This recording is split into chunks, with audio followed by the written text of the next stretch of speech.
Good morning, Belen. I'm Ricky Labrada. And I'm Ricky Diaguer. Welcome to this edition of WBLN for today, March 21st, 2017.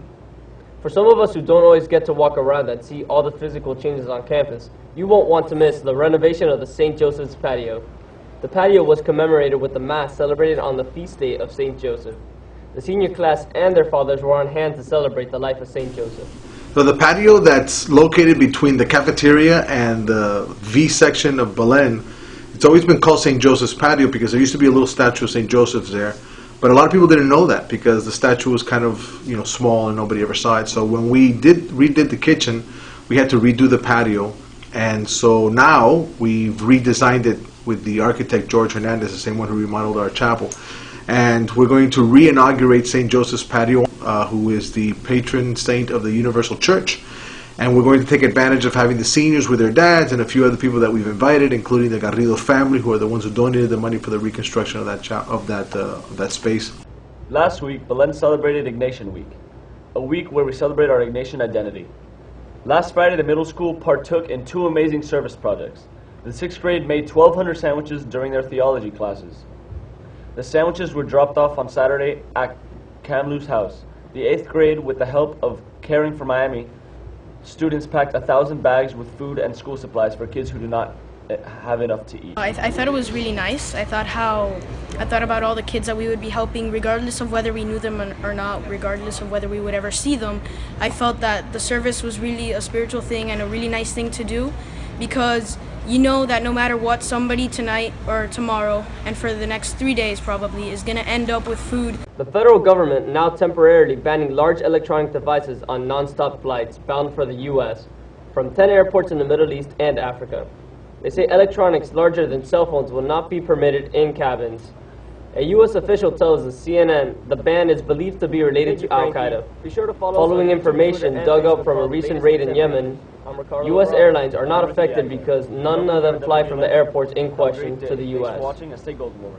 A stunning admissions from FBI Director James Comey at a House Intelligence Committee hearing Monday morning. Comey was asked by a Democrat, Adam Schiff, about whether President Trump's allegations that his predecessor, Barack Obama, wiretapped Trump Tower last year were true. Here's how Comey responded.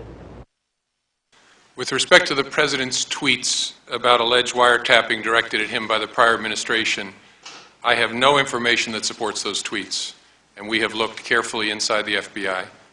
The Department of Justice has asked me to share with you that the answer is the same for the Department of Justice and all its components. The Department has no information that supports those tweets. Comey's response triggered swift reaction on Capitol Hill. Senate Minority Leader Chuck Schumer called on Trump to immediately retract his allegations. Schumer also called on Trump to apologize to Obama and the American people, saying the president has damaged his own credibility as a result. The White House has yet to comment on Comey's testimony. North Korean state media are calling a great leap forward for the country's rocket program. Leader Kim Jong-un reportedly supervised a successful test of a powerful new rocket engine. The technology could be used to launch a satellite or a long-range missile. Mr. King said at the start of the year that the North is close to test launching an intercontinental ballistic missile.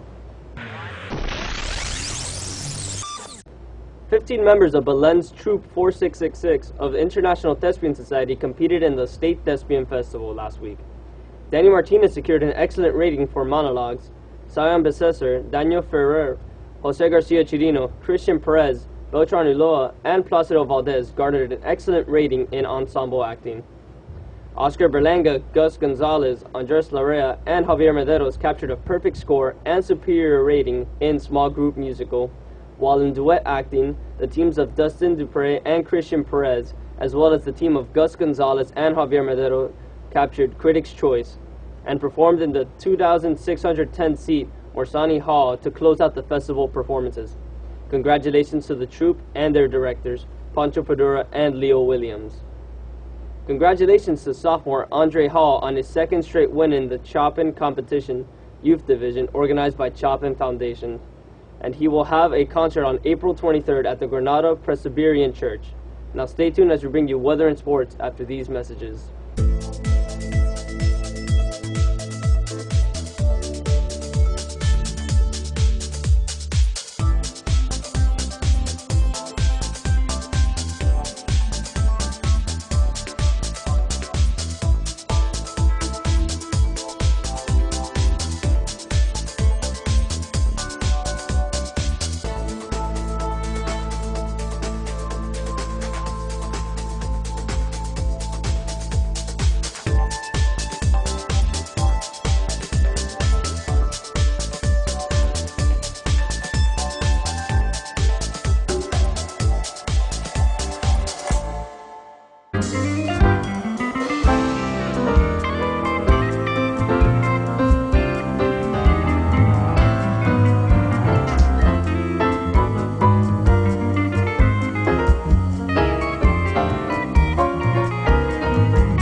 What's up, guys? It's great to be back. Looks like another great day here at Belen. Nothing really happening outside, so enjoy the day. Let's take a look at your highs and lows for today. Today, we'll have a high of 73, but a low of 63, so it might be a little chilly. Relative humidity at 52%, and the winds are coming in at the northeast by 12 miles per hour. Let's take a look at your next 3 days. Wednesday, Thursday, and Friday are shaping to be pretty hot, with highs in the low 80s and lows in the mid to high 60s, with relatively low chance of rain for the next 3 days. That's all for your forecast. Now let's pass it on to the tank for sports. The track and field team finished in 4th place at the Dade County Youth Fair. Event winners for the Wolverines were Don Chaney in the high jump and Joshua Collins in the 1600 and 3200 meter races. Also placing for the team were Eric Labrador in the high jump and 110 meter hurdles, Carlos Sosa and Mike Aparicio in the pole vault, and the 4x800 with Joshua Collins, Sebastian Roa, Henry Souza, and David Meza. The 6th grade track team came in 1st place at the All Saints Invitational. Standout performers include Roberto Henao and Robert Barro in 1st place, Alejandro Lopez in 1st place in the 260 meter hurdles, and Carlos Corzo in 1st place in the 1600 and 1800. The varsity JV and varsity lacrosse teams will play at St. John Paul. Game times are 4 and 6 p.m. The middle school blue lacrosse team plays the gold team at 4 p.m. The varsity track team will host their final quadrangular meet of the season. In a March Madness update, the upsets are rolling in hot in the East region, with both Villanova and Duke getting upset this past weekend. Villanova lost to Wisconsin by a score of 65-62. Wisconsin star Nigel Hayes had a bucket in the final 30 seconds to put Wisconsin ahead. 2-seeded Duke lost to underdog South Carolina by a score of 81-88. South Carolina advances to its first Sweet 16 in 17 years. The NFL says 2 of Tom Brady's stolen Super Bowl jerseys have been found. The league says the jerseys were found in the possession of what is called a credentialed member of the international media. The jerseys in question were worn by the New England Patriots quarterback in Super Bowl 51 back in February, as well as Super Bowl 49 in 2015. The NFL referred further questions on the matter to the FBI due to the ongoing probe Brady has yet to comment on. That's all for sports. Now back to you guys at the desk.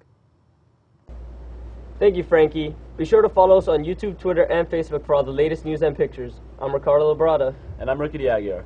From everyone here at WBLN, have a great day. Thanks for watching and stay golden, Wolverines.